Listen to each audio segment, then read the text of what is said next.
Are you looking for a really easy way to clean your coffee maker? Yes, you should be cleaning your coffee maker.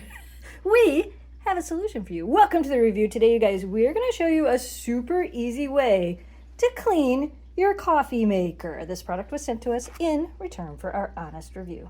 Oh my goodness. So this is so easy. The instructions are on the side here for the type of coffee pot that I have, which of course is this Ninja coffee pot. So I'm going to go ahead, read through the instructions, and get this started. So as you can see here, one side of the box has instructions for single serve machines, and the other side of the box has instructions for multi-cup machines.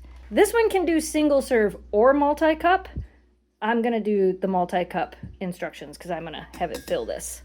But you could probably do either with a machine like this. Ooh, look, they come all individually packaged in there. That's nice. So I have my water reservoir full all the way to the top because I'm going to do a full cup. Drop the tablet right inside. Ooh, it's bubbling down in there. Now I'm going to go ahead and run one full pot with this. I also want to note I don't have anything in here. I cleaned all this out. So all of this has all been cleaned out. I have it set to do a full pot. We're going to go ahead, run the machine, and let it run through with the cleaner. Now, if you're wondering how often you should do this, I guess it really depends on how much coffee you make on a normal basis. We try to clean our coffee maker at least once a month.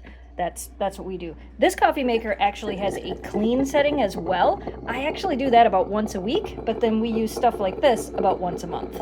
Okay, so I ran it through. Now we're gonna go ahead and dump this water out.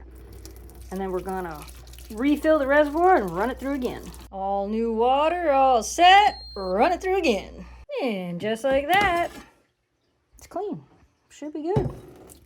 I probably will run the clean cycle on this. Woo, watch it get all foggy.